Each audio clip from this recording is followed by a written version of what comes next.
பழங்காலத்தில் செல்வ செழிப்பான மிகப்பெரிய நாட்டை அரசன் ஒருவன் ஆட்சி செய்து வந்தார். அந்த அரசன் தனது வீரத்திற்காகவும் தனது ஞானத்திற்காகவும் மிகவும் பெயர் பெற்றவர்.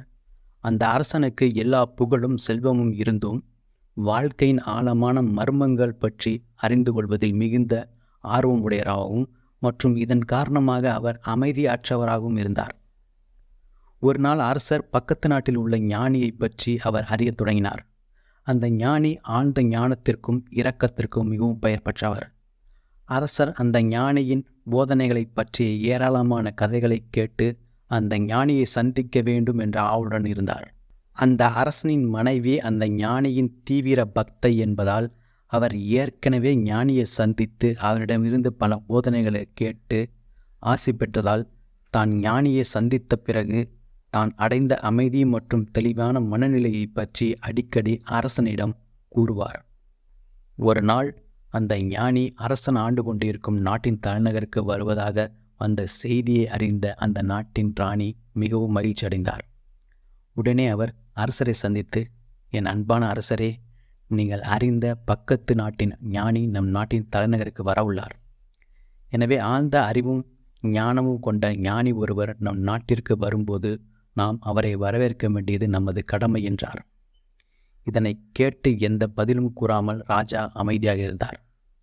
பின்பு மீண்டும் கூறத் தொடங்கிய ராணி, இப்படிப்பட்ட ஞானமும் புத்திசாலித்தனமும் நிறைந்த ஞானியை புறக்கணிப்பது உங்களை போன்ற புகழ்பெற்ற அரசனுக்கு பொருத்தமாக இருக்காது என்று கூறினார். எனவே நான் சென்று அவரை வரவேற்கப் போகிறேன். நான் அவரை பார்த்த பின்பு அவர் நிச்சயமாக உங்களை பற்றி கேட்பார். நான் அவரிடம் உங்களை பற்றி என்ன சொல்ல வேண்டும் என்று கேட்டார் அந்த நாட்டின் ராணி. இதனை கேட்ட அரசன் சற்று அமைதியாக இருந்துவிட்டு, ராணியே, நீ சொல்வது சரிதான். அந்த ஞானியை சந்திக்க நான் உன்னுடன் வருகின்றேன் என்றார். இதுவே அவருடனான எனது முதல் சந்திப்பு என்பதால் என்னுடைய அந்தஸ்துக்கு மிகுந்த ஒரு பரிசை அவருக்கு வழங்க விரும்புகின்றேன் என்றார் அரசர். என்ன பரிசு கொடுக்க வேண்டும் என்று சிறிது யோசித்த அரசர், என்னிடம் மதிப்புமிக்க ஒரு அழகான வைரம் ஒன்று உள்ளது.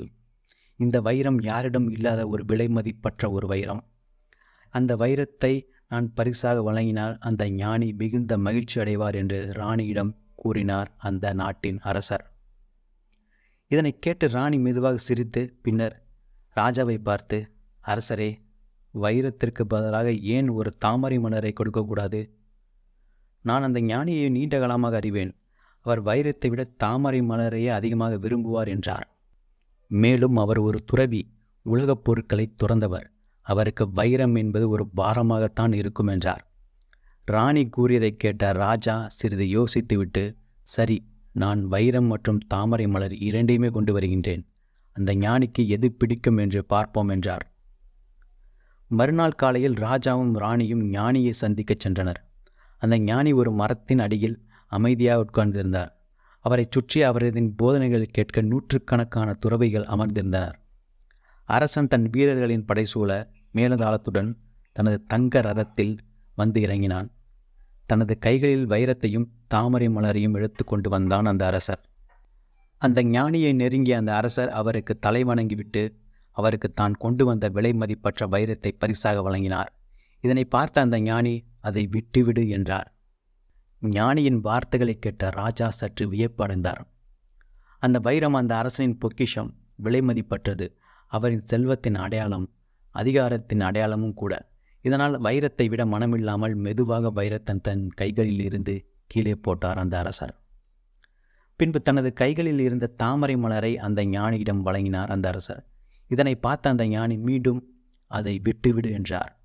இதனை கேட்டு சற்று குழம்பி போன அந்த ராஜா, இவர் என்ன மாதிரியான மனிதர் என்று மனதில் நினைத்து கொண்டு, பல துறவிகள் தன்னை பார்த்து கொண்டிருப்பதால் அவரின் சொல்லிற்கு கட்டுப்பட்டு தன் கையில் இருந்த தாமரை மலரை கீழே போட்டார். இதனை கண்ட அந்த ஞானி மீண்டும் அதை விட்டுவிடு என்றார். இதனை கேட்ட அந்த ராஜா சற்று கோபத்துடன், என் 2 கைகளிலும் இப்போது ஒன்றுமே இல்லை. நான் எதை விட்டுவிட வேண்டும் என்று கூச்சலிட்டார். இதனை பார்த்த அந்த ஞானி மெதுவாக சிரித்துவிட்டு, நான் உங்களிடம் எந்த பொருளையும் விட்டுவிடுங்கள் என்று கேட்கவில்லை. நான் உங்கள் அகங்காரத்தையும் நீங்கள் ராஜாவாக இருக்கும் உங்கள் அடையாளத்தையும் விட்டுவிடுங்கள் என்று கேட்கின்றேன் என்றார். இங்கே இருப்பவர்கள் ராஜாவாகவோ அல்லது பிச்சைக்காரனாகவோ இங்கு வரவில்லை. அவர்கள் மனிதர்களாக இங்கு வந்துள்ளனர். இங்கே நாம் அனைவரும் சமம். நீங்கள் அணிந்திருக்கும் முகமூடியை விட்டுவிட்டு உங்கள் பட்டங்கள் மற்றும் அகங்காரத்தை விட்டுவிட்டு நீங்களாகவே இங்கு வாருங்கள் என்கின்றேன் என்றார். இதனை கேட்டு அமைதியாக இருந்த அந்த ராஜா, இதுவரை இப்படிப்பட்ட ஒரு எண்ணத்தை எதிர்கொள்ளாத அந்த நாட்டின் அரசன் ஒரு புதிய புரிதலுடன் தன் உள்ளத்தில் ஏதோ மாற்றம் தோன்றி இருக்கின்றது என்பதை உணர்ந்து தனது பெரிய சுமை இறக்கப்பட்டது போல அவர் இலகுவாக உணர்ந்தார். பின்பு அடக்கத்துடன் அந்த நாட்டின் ராஜா அந்த ஞானியின் காலடியில் விழுந்து வணங்கினார். இந்த கதையில் வருவது போல நம் வாழ்விலும் நாம் அனைவரும் முகமுடிகளை அணிந்திருக்கின்றோம். நம் பெயர்கள், பட்டங்கள், சமுதாயத்தால் வரையறுக்கப்பட்ட நம் அடையாளங்கள் போன்றவைத்தான் இந்த முகமுடிகள். இந்த முகமுடிகளுடன் நாம் பிணைக்கப்பட்டுள்ளோம். நாம் உண்மையிலேயே யார் என்பதை மறந்துவிடுகின்றோம். நம் உண்மையான தன்மையை வெளியே கொண்டு வர இந்த மேலோட்டமான அடையாளங்களை விட்டுவிட தயாராக இருக்க வேண்டும். எனவே நாம் எப்பொழுதுமே நாமாக இருக்க வேண்டும் என்பதை எப்பொழுதும் நம் மனதில் வைத்து கொள்ள வேண்டும். இந்த கதை உங்களுக்கு பிடித்திருந்தால் சப்ஸ்கிரைப், லைக், ஷேர், கமெண்ட் பண்ணுங்கள். நன்றி.